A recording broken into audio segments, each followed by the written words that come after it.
Okay, let me tell you about this whole ordeal. I'm David Anderson. I usually get up pretty early, enjoy the quiet out here at my place before the world really wakes up. That crisp autumn air, the birds starting their day, leaves rustling. Man, it just makes the coffee hit different. My house is tucked way back at the end of this long private road, totally surrounded by big old oak trees and evergreens. It feels like a different world out here, totally shielded from all the noise and craziness. For me, this place is everything. It's where I landed after hanging up my hat on a long engineering career, looking for a simpler, more peaceful way to live. So, I'm out on my porch one morning, mug in hand, just soaking it all in, when I spot something weird. A white SUV crawling down my road. It had Community Patrol plastered on the side in big letters. Now, that set off alarm bells because, first off, I didn't know the vehicle, and second, nobody just drives down my road unless they're visiting me. It pulled up short near my mailbox, lingered for a second, then kept rolling slow, disappearing around the bend into the trees.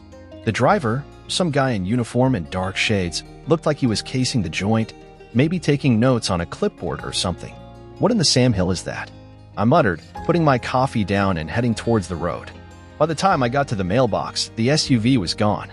I shook my head, trying to rationalize it. Maybe a delivery guy took a wrong turn?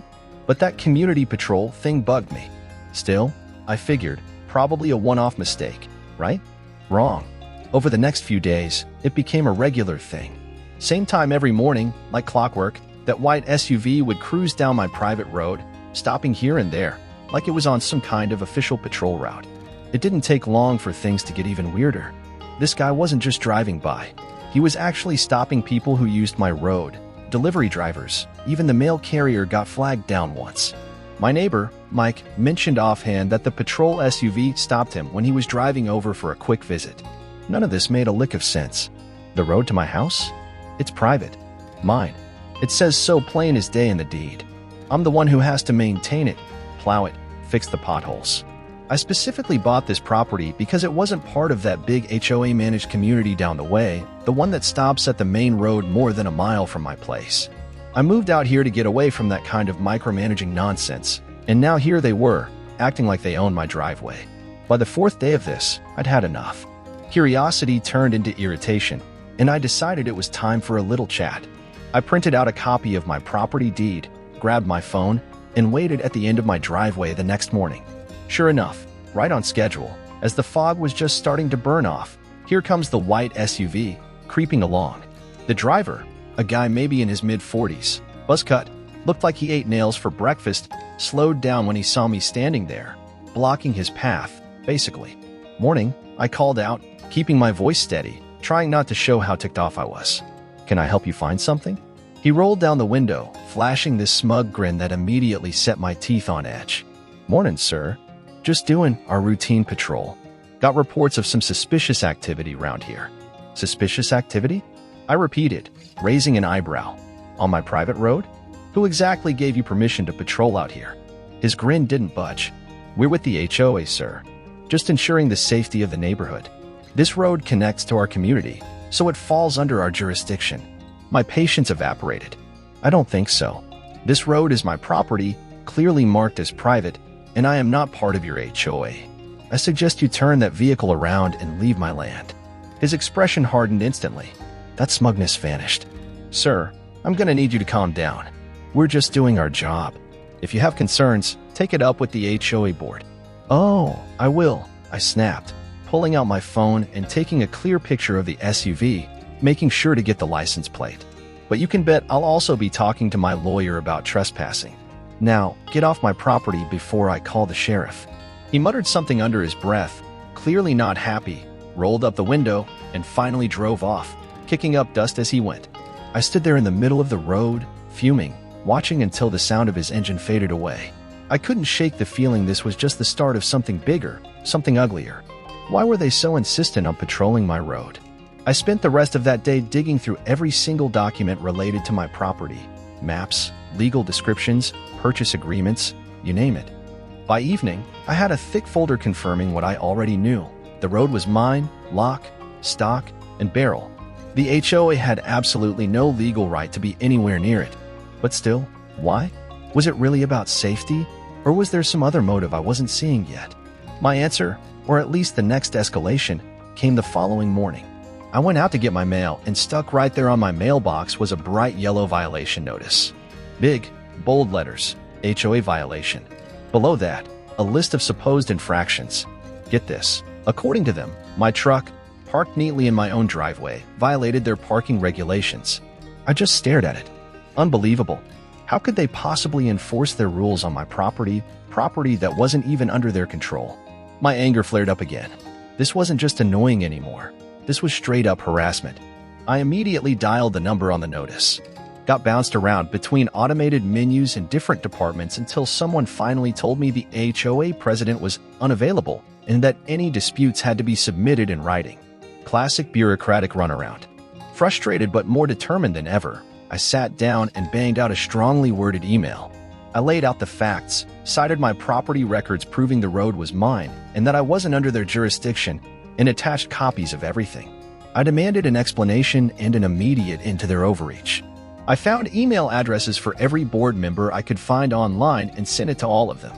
Over the next few days, the patrols seemed to stop, but the silence from the HOA was almost worse. It felt like they were just regrouping, planning their next move. I knew this wasn't over. They might have paused, but they hadn't given up. But neither had I. I had the law on my side, and if the HOA thought they could bully me into submission, they were about to get a very rude awakening. Okay, so after that whole mailbox violation nonsense and the creepy patrols down my private road, I knew I couldn't just sit back. I spent a good chunk of time holed up in my kitchen, papers spread everywhere, fueled by coffee and righteous indignation. The HOA's audacity, trying to enforce their rules on my land, patrol my private road, it was personal now. I've always been a pretty reasonable guy, but messing with my property, my sanctuary? That crosses a line.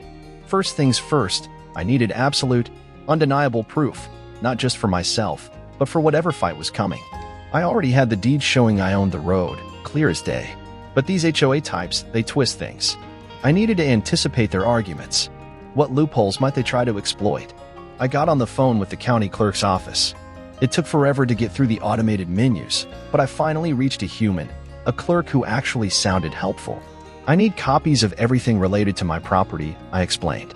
Easements, road ownership details, any agreements with neighboring developments, the whole 9 yards. She promised to email the documents over, but added, "It's kinda weird for an HOA to mess with a private road like that. They usually stick to their own territory." "Tell me about it," I said dryly. "Thanks for your help." While I waited for the county records, I did some digging online. Found the HOA's bylaws on their website, publicly available, surprisingly. I read through pages and pages of rules about lawn gnomes and paint colors, but the important part was crystal clear. Their authority stopped at the boundaries of their community. No mention of extending power onto neighboring private roads. Nada. This just confirmed they were making things up as they went along. The email from the county clerk arrived later that morning. I opened the attachments, my eyes scanning the maps and legal descriptions. And there it was, black and white, official county records. My road was listed explicitly as part of my property. No shared ownership, no easements granted to the HOA, nothing. The map even clearly showed the HOA's boundary line ending way before my road even started. Bingo. Feeling a surge of confidence, I decided it was time to go on the offensive, legally speaking. I drafted a formal letter to the HOA board. I kept it professional but firm. I laid out all the evidence, the deed, the county records, the maps proving my ownership of the road and their complete lack of jurisdiction. I demanded they cease all patrols, remove any bogus violation notices, and stop interfering with my property immediately. I attached copies of all the relevant documents and sent it off via certified mail, return receipt requested. You know, make it official. But I didn't stop there. Dealing with bureaucracies, especially stubborn ones like this HOA seemed to be, often requires hitting them from multiple angles. So, I also emailed the letter and attachments to every single HOA board member whose contact info I could track down online. Almost instantly, I got automated replies from a few of them. But the HOA president, a guy named Robert Vance? Crickets. Nothing. The next day, I got an email back from the HOA secretary. It was polite but completely dismissive. Basically said, "Thanks for your letter. The board will review your concerns at their next monthly meeting." A whole month away. It felt like a stall tactic, reinforcing my suspicion that they were just hoping I'd get tired and give up. No way was I waiting weeks for them to maybe, possibly, acknowledge reality. I decided it was time to bring in the big guns. I scheduled a meeting with a local real estate attorney, Jessica Miller. A neighbor had recommended her, said she was tough and knew how to handle HOA bullies. During our consultation, I laid out the whole story, showed her all my documents, the violation notice, photos of the patrol car. Jessica listened intently, her expression growing more serious as I spoke.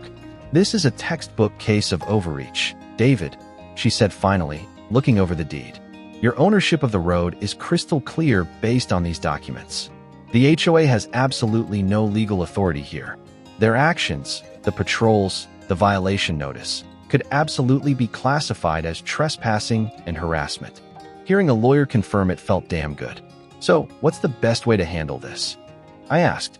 "For now," Jessica replied, "we'll start with a strongly worded cease and desist letter from my office. That usually gets their attention. It shows them you're serious and you have legal backing. If they ignore that," she added with a determined glint in her eye, "we take them to court, file for an injunction, maybe even sue for harassment damages." Leaving Jessica's office, I felt like I finally had a solid plan and a powerful ally. But I still had this nagging feeling that folks like Robert Vance wouldn't give up easily. They didn't like being challenged, especially by someone they probably saw as an outsider messing with their little kingdom. Over the next few days, I kept a sharp eye on my road. The patrols seemed to have stopped, which was good. But then I noticed something new, something that just screamed petty retaliation. A brand new sign had been hammered into the ground right at the entrance to my road, where it met the main street. It read, "Private road. Access restricted by HOA approval." I couldn't believe the nerve.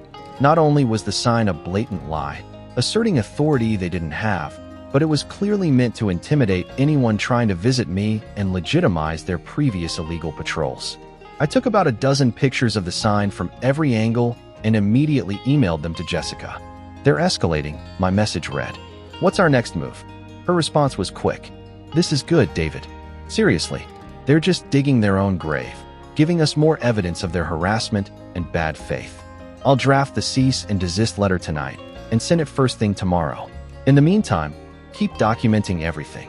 Feeling fired up again, I decided I wasn't just going to wait for the lawyers.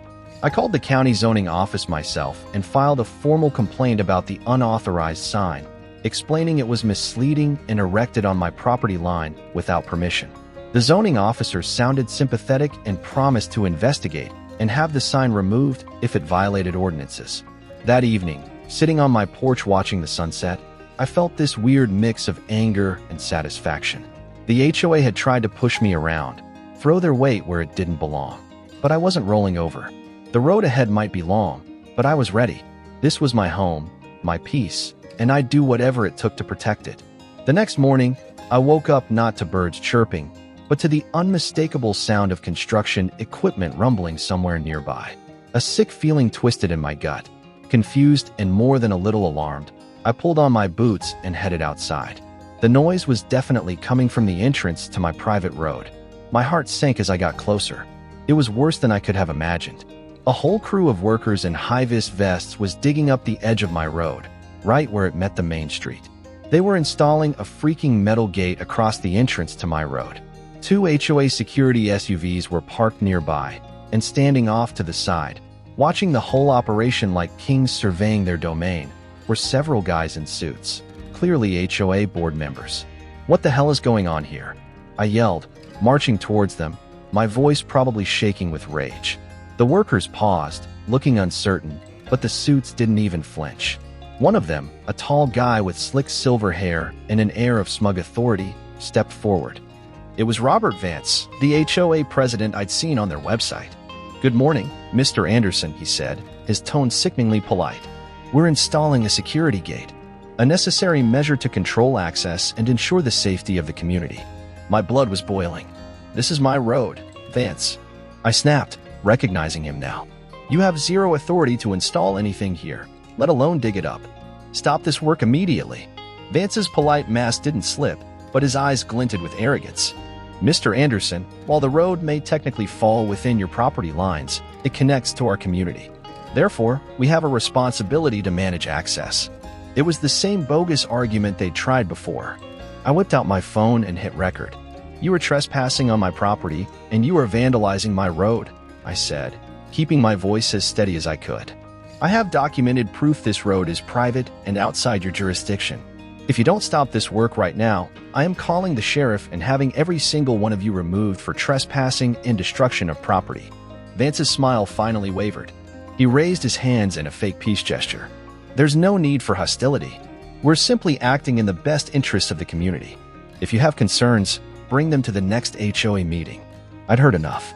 I dialed 911. Well, the non-emergency line for the county sheriff. I explained the situation clearly. Unauthorized construction, trespassing, property damage by the HOA on my private road. The dispatcher assured me an officer was on the way. While I waited, the construction crew, probably realizing they were caught in the middle of something potentially illegal, started packing up their tools. They wanted no part of this escalating mess. I kept filming everything: the half-dug trench, the gate posts lying on the ground, the HOA board members conferring nervously, the license plates of their vehicles. I also called Jessica, my lawyer. "They're escalating, Jessica," I told her, trying to keep the fury out of my voice. "They're literally installing a gate on my road right now. Vance is here overseeing it." Jessica's response was immediate and sharp. "They've completely crossed the line, David. This is blatant trespassing and property damage. Get the sheriff's report, keep filming. I'll file an emergency injunction first thing to stop any further action." They just handed us everything we need to bury them in court. When the sheriff's deputy arrived, a no-nonsense woman who looked like she didn't suffer fools gladly, I felt a surge of relief. I calmly explained the situation again, showed her my deed, the county maps, and the video I'd just taken. She listened intently, then walked over to talk to Vance and the remaining workers. After a short, terse conversation, she came back to me, then addressed Vance directly. "This needs to stop immediately," she told him, her tone leaving no room for argument. "This is private property according to county records. If you don't remove yourselves and your equipment from this property right now, I will have to take further action, including potential charges." Vance's face turned a lovely shade of purple, but he knew he was beaten, at least for the moment.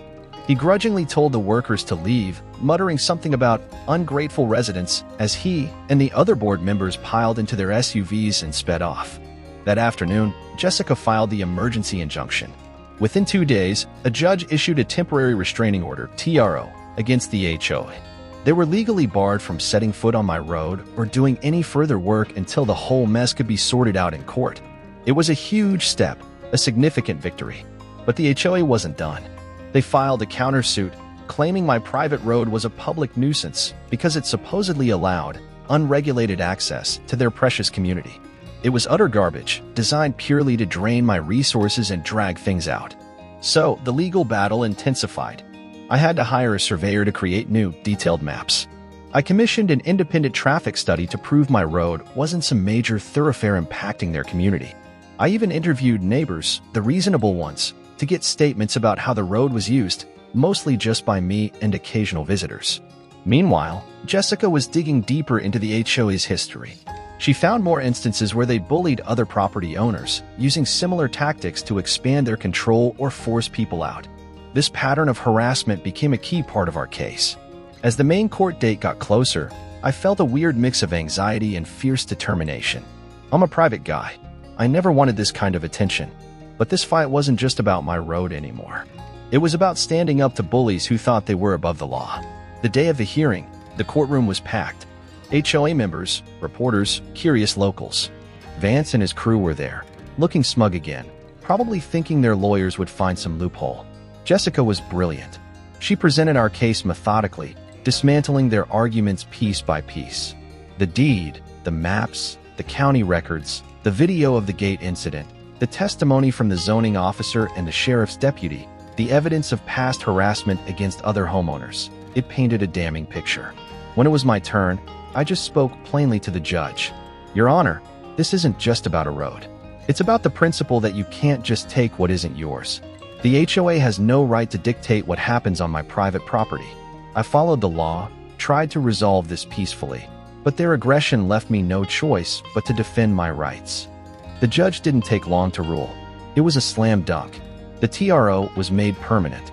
The HOA was found guilty of trespassing and property damage. They were ordered to pay for all the damages to my road, cover all my legal fees, and were explicitly forbidden from ever interfering with my road or property again. Leaving the courthouse that day, the weight on my shoulders felt like it physically lifted. The fight had been long, stressful, and expensive, but it was worth it. My road, my peace, my sanctuary, it was finally secure. The days after the court win were weirdly quiet. For the first time in what felt like ages, I didn't wake up wondering what stunt the HOA would pull next. No more white SUVs lurking around. No more bogus notices. The offending sign they'd put up at the end of my road? Gone. Removed under court order. It felt peaceful, but I couldn't quite relax. I'd dealt with bullies before. They don't just disappear quietly. The HOA's silence felt suspicious, like they were licking their wounds and plotting something else. Still, I tried to move on. Spent my mornings fixing the asphalt edge the HOA crew had dug up trying to install that ridiculous gate. It was tough work, but it felt good, like I was physically reclaiming my space, erasing their mess. And something else started happening. Neighbors, the ones who'd been quiet before, started stopping by while I was working, just offering a friendly word, a thumbs up. My closest neighbor, Chris, leaned against his truck one afternoon. "Never liked how they acted like they owned everything around here," he said. "Good on you for standing up to them, David." It felt good to know I wasn't totally alone out here, that my fight had meant something to others too. Then, about a week after the ruling, I got a letter. Official HOA letterhead. I braced myself for another round of legal threats. But when I opened it, I was floored. It was a formal apology, signed by Robert Vance himself.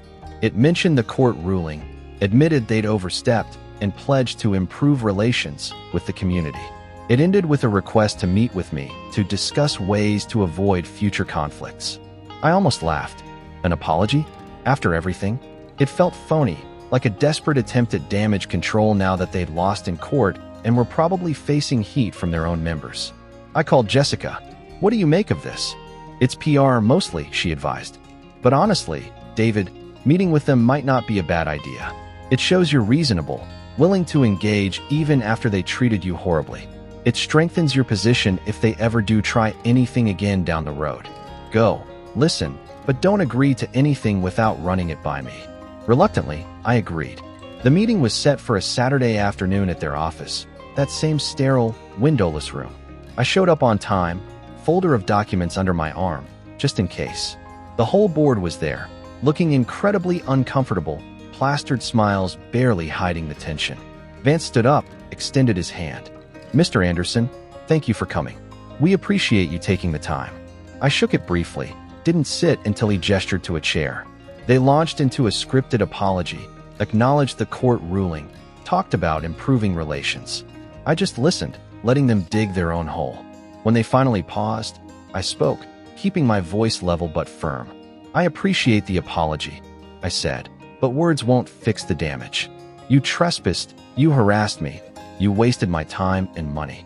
If you're serious about making amends, I need more than promises. I need guarantees." Vance's forced smile flickered. "Of course, Mr. Anderson. What do you have in mind?" I pulled out a sheet of paper I'd prepared. "First," I said, leaning forward, "I want a written agreement, legally binding, acknowledging the HOA has zero jurisdiction over my property or my road, ever. Filed with the county clerk. No loopholes, no interpretations." I continued. "Second, the HOA reimburses me fully for the cost of repairing the damage your crew did to my road. I have the receipts." Finally, I looked around the table, meeting each board member's uneasy gaze. "I want a public statement issued to your community, clarifying the exact legal limits of the HOA's authority, explicitly stating private roads like mine are off-limits." The room went dead silent. You could see the gears turning in their heads, the anger warring with the knowledge that they had no leverage. Vance, clearly sensing defeat, finally nodded slowly. "I believe we can accommodate those requests, Mr. Anderson. We'll need to discuss the specifics, but I assure you, this will be resolved amicably." "Good," I said, standing up. "I'll expect a draft agreement from my attorney to review. Don't sign anything without her approval." The handshake on the way out was still tense, but I walked out of there feeling a sense of finality. I hadn't just won the battle. I dictated the terms of their surrender. True to their word, likely because they had no choice, the HOA followed through, albeit grudgingly. The agreement was drafted, reviewed by Jessica, signed, and filed with the county. The reimbursement check arrived, and at their next community meeting, they issued the public statement clarifying their limited authority. The victory felt complete.